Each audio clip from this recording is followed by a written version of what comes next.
I also heard directly even from those victims there and showed a lot of love to them. That was a big trigger for me. I haven't seen any of that love.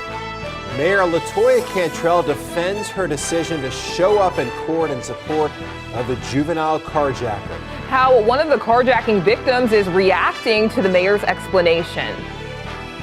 And the culprit bringing all the rainfall continues for a couple of days. The umbrellas need to stay out, but maybe a little break in the weekend. We'll talk about that and the tropics in your Weather Authority forecast. Fox 8 News is New Orleans' most watched news. Fox 8 Local First starts now. Good evening, I'm Lee Zurich. And I'm Laura McCoy. Tonight, New Orleans Mayor LaToya Cantrell is defending her spending on travel overseas and her appearance in juvenile court to support the family of a young man found guilty of carjacking multiple women. As David Jones reports, Cantrell took questions for almost 30 minutes and defended her recent decisions. It is my job. I will continue to do my job, and it was absolutely worth it. Mayor LaToya Cantrell holding a news conference to address two issues. The first, her travel spending. Documents obtained by Fox 8 show when Cantrell and her aides went to the French Riviera in June to sign a sister cities agreement at a small town there, the trip cost taxpayers more than $40,000. The mayor's first-class flight cost almost $18,000. You're talking about France, from which we've come, meaning a part of the fabric of the city of New Orleans. You're talking about France that has an ambassador living in the city of New Orleans. You're talking about France that has supported a full-time position on resiliency for the city of New Orleans because we're on the front lines of climate change. And I do travel business class, absolutely. I need to be protected. I need to be safe as I do business on behalf of the city of New Orleans. But her security flew economy. The mayor was also grilled on her appearance in juvenile court last week to support the family of a young man found guilty of carjacking multiple women. So it's not picking a side. So I didn't pick a side. That was my way of supporting this young person that was required to participate in a program that the city of New Orleans had created and is funding. Saying the family of the juvenile asked for the mayor's support. The victims, however, say they got no notice the mayor would be there during the perpetrator's sentencing. Neither did the district attorney's office. I picked no sides. Me showing up to support a young person that did what he was required to do, meaning by the judge, that's not picking a side. That's supporting a young person that has made decisions that puts him on a better pathway. That's what I did. According to the victims, Cantrell sat on the side of the juvenile's family. They say she sat next to his mother and rubbed her back. And when she left the courtroom, the victims say she simply mouthed to them, "God bless you." I did not want to leave and just walk out without not only showing care, meaning because I stopped. I did say, "God bless you." That means something to me. Maybe not to you, but it means something to me. Cantrell says she does not receive a list of victims. She says that's something the district attorney's office receives, which is why she has not reached out. She says she would be open to getting that information to reach out to crime victims in the future. Lee. All right, David, one of the victims of the convicted carjacker, Mayor Cantrell, supported in court, says the betrayal she's been feeling is heightened after watching the news conference. And Caitlin Rush spoke with her about why she feels the mayor is misrepresenting what actually happened in the courtroom. Lauren, Stephanie Udo wants to identify herself tonight for the first time because she feels strongly about making sure crime victims in this city have a voice. She's using that voice tonight to express even more disappointment in Mayor Cantrell, doubling down on what Udo says is supporting crime. Udo thought Cantrell might show a bit of remorse and have a better explanation, but this again felt like the focus was on the juvenile and Cantrell, not the victims who were carjacked and traumatized. The mayor said she expressed love to the victims in court by touching them and saying, "God bless you," which Cantrell says means a lot to her personally, but Udo says she did not feel the sincerity that the mayor was talking at them, not to them.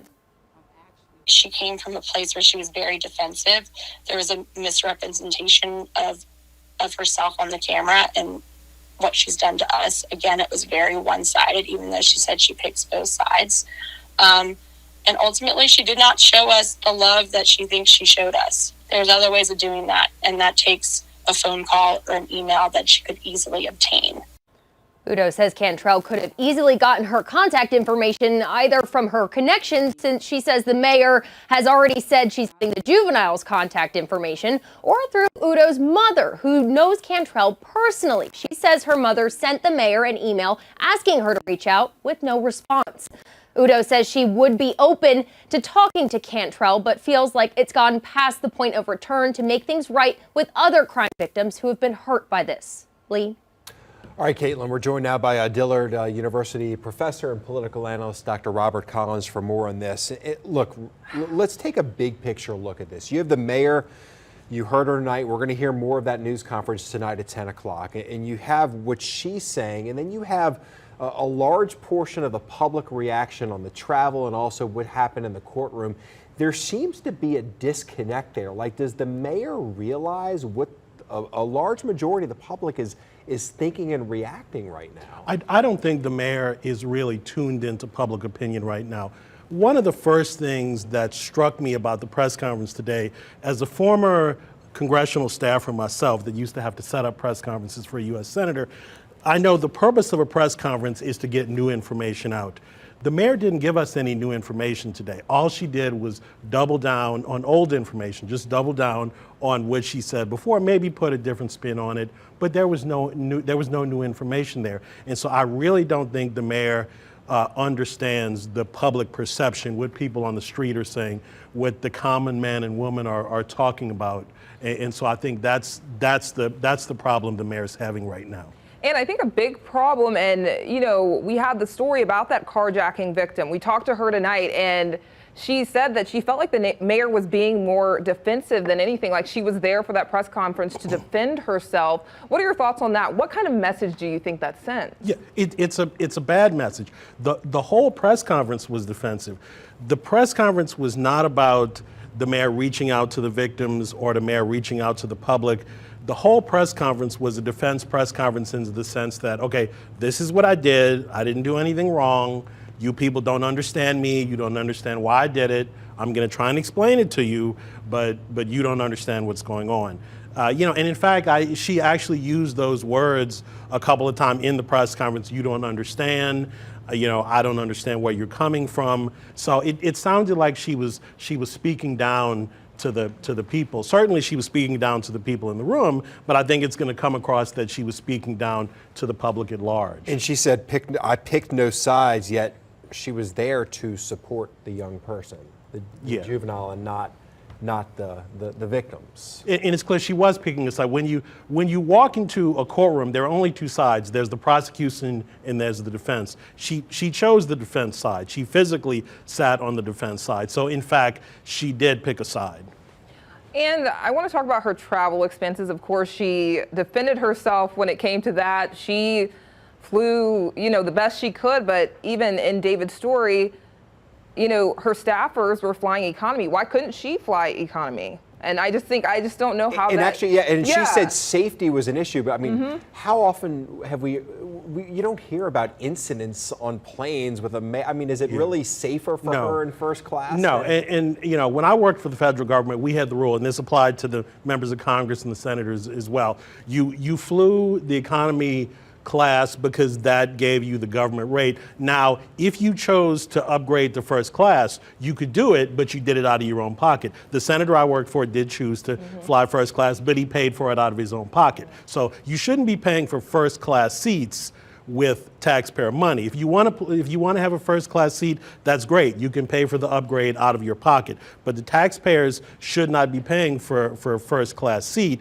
because that's not an official taxpayer expense. As far as her security detail was with her. Nothing's going to happen to the mayor when she's on an airplane after everybody's already been through security, metal detectors, had their bags searched.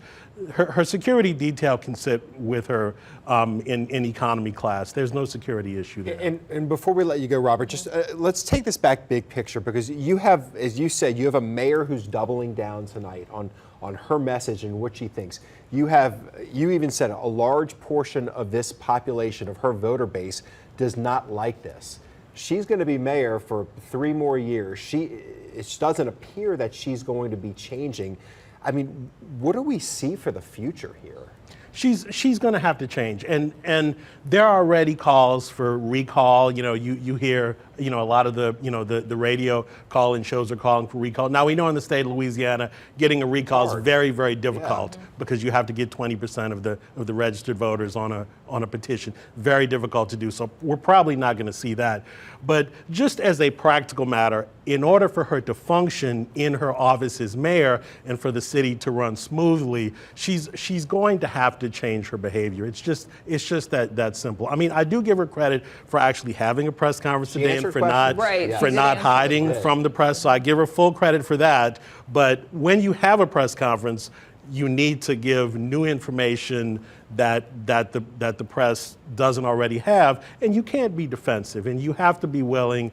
You can't go in with a preconceived notion. It was clear she went in not to simply answer questions. She went in with the idea, okay, they're attacking me, and so I'm going to attack back. Basically, she needs to have more press conferences, just be more open, have more communication, and just answer questions honestly. And if she made a mistake, just admit, okay, I made a mistake. I'm going to do better next time.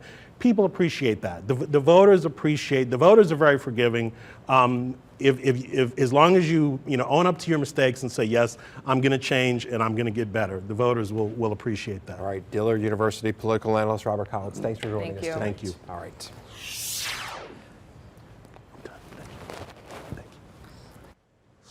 All right, weather-wise out there, good news. Viper radar showing basically not a lot of rain. The rain we had earlier, all moving off to the east right now. And if there's one good thing about the rainfall, and I know we want a break, we want sunshine, but look at this, it keeps the temps down. Today, 85, should be at 91. So a good 5, 8, maybe even 10 degrees in some areas below the average. Now, the culprit and the reason why we're seeing the rain, this low has been hanging around now for about 3 days. And with the surface low, as well as lots of moisture, this is the focus for showers and storms. And tomorrow, yet another day with an 80% coverage. Here's the actual low spinning around, moved off to the east, and now it's kind of parked itself right into the area from Monroe to Jackson. And as you can see, the moisture tonight is dying down, but tomorrow, more is on the way. In fact, tomorrow, a level 1 moderate risk of some heavy weather. Tonight, looking good, but tomorrow, get those umbrellas back again.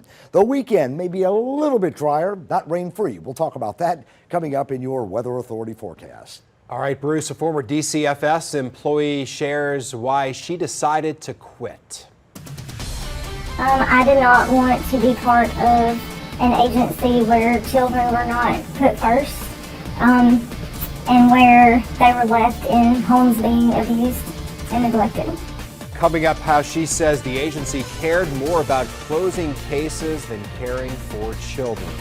And you have less than an hour to attend Vaxtravaganza, how it aims to increase public health ahead of Southern Decadence.